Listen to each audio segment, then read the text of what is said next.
chicks like you. Give us a good name, use your body for the fame game. Денеска е денот кога на нашите мајки, баби, свекрави, сестри, пријателки, девојки, сопруги, колешки и соработнички со топла насмевка и символичен подарок треба да им го честитаме меѓународниот ден на жената 8 март. Станува збор за ден кога се одбележува борбата на жените за економска, политичка и социјална еднаквост со посилниот пол. Идејата за празнување на овој ден датира од почетокот на 20 век, а првиот 8 март е прославен пред 103 години во Соединетите Американски држави по иницијатива на Социјалистичката партија на Америка. Во 1910 под закрила на Втората интернационала во Копенхаген е одржана првата меѓународна конференција на жените и на неа одлучено да се прославува Меѓународен ден на жената, но без да биде утврден точен датум, на иницијатива на феминистката Клара Цеткин. Следната година на 19 март, овој празник по прв пат е прославен од страна на повеќе од милион луѓе во Австрија, Данска, Германија и Швајцарија. На 8 март 1913 година, жените ширум Европа одражуваат мировни собири. Обединетите нации го прогласија 8 март за Меѓународен ден на жените во 1975 година. Од тогаш до денес сите жени уживаат привилегии на овој ден. Во текот на месец април, Московскиот мултимедија арт музеј организира почесна ретроспектива на делата на македонскиот режисер Милчо Манчевски. Во текот на април ќе биде прикажан целиот долгометражен опус на културниот амбасадор и национален уметник на Република Македонија, Пред дождот, прашина, сенки и мајки. Ретроспективата е организирана од директорот на музејот Олга Свибилова. Деновиве се појавија и неколку академски студии и книги во кои се анализира или се споменува делото на Манчевски. Професорот по класични студии на престижниот универзитет Хардвард, Дейвид Ф. Елмер, го публикуваше трудот Орестес во Скопје, македонската Орестеја на Милчо Манчевски. Оваа академска студија го анализира филмот Пред дождот од аспект на компарација со античките митови, особено со оној на Орестес. Во Германија Пред дождот прецизно се анализира во книгата Војната во медиумите, уредена од Хајц Питер Преусер. Исто така во Германија филмот е анализиран и во студијата на Джулија Ексел, надминување на времето во течение на слики, медиумскиот процес од другата страна на функционалното.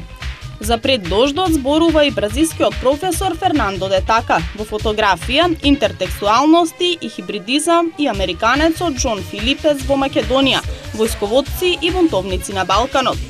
Куриозитет е тоа што во овој македонски филм е толку навлезен како филозофска предложка во популарната и академската култура, што реплики од филмот се користат дури и како мото во најразлични академски студии. На годинешниот избор за песна на Евровизија кој ќе се одржи во Малме, Шведска, Велика Британија ќе ја представува некогашната поп-звезда Бони Тајлер. Велшанката Тајлер, која во 70-тите и 80-тите години се прослави со неколку светски хита. На Евровизија ќе ја пее песната Верувај ми, што за неа ја направи американскиот композитор Десмонд Чайлд. Тој порано има работено со Тајлер, а има компонирано песни за Бон Џови и за групата Кис. Овој американски автор соработуваше и со Рики Мартин. Автори на текстот на британската евровизиска песна се Лорен Кристи и Кристофер Брайт. Бони Тајлер сега има 61 година и вели дека е почестена со одлуката таа да ја представи британската музика на фестивалот на Евровизија. Многу сум почестена и задоволна што ќе ја представувам Велика Британија во Шведска, изјавила Тајлер, објаснувајќи дека избраната песна е многу убава. Минатата година британската музика ја представуваше еден друг ветеран и поранешна поп-звезда, 76 годишниот Иглеберт Хампердик, кој при гласањето во финалето доби само 12 гласови. Пеачката со потекло од Косово, која минатата година доживеа светска слава, Рита Ора, и звездата од Самрак, Роберт Патинсон, се заедно во Австралија. Таа е на турнеа, а тој снима филм. Ора го повикала Патинсон на еден од концертите, а популарниот актер најверојатно не ја одбил поканата. 22 годишната Рита Ора и 27 годишниот Роберт Патинсон би можеле да станат најновиот пар во естрадниот свет. Пеачката која неодамна раскина со братот на Ким Кардашијан, Роб Кардашијан, го поканила британскиот актер на еден од своите концерти. Актерот кој моментално работи на снимањето на филмот Скитник, исто така во Австралија, се чини дека одговорил на оваа примамлива понуда. Не знаев дека е британец, но е многу сладок. Мислев дека е американец, изјавила пеачката за еден австралиски весник.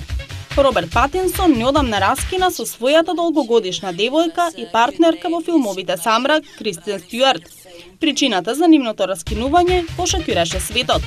Кристен го изневери со женетиот режисер Руперт Сандерс, со кога работеше на филмот Снежана и ловецот. Роб најправо реши да ја прости, но потоа свати дека ништо не може да биде како порано. Па можеби Рита и Роберт ќе ја пронајдат утехата заемно, но се уште не се знае дали се работело за обична пријателска покана или има и нешто повеќе.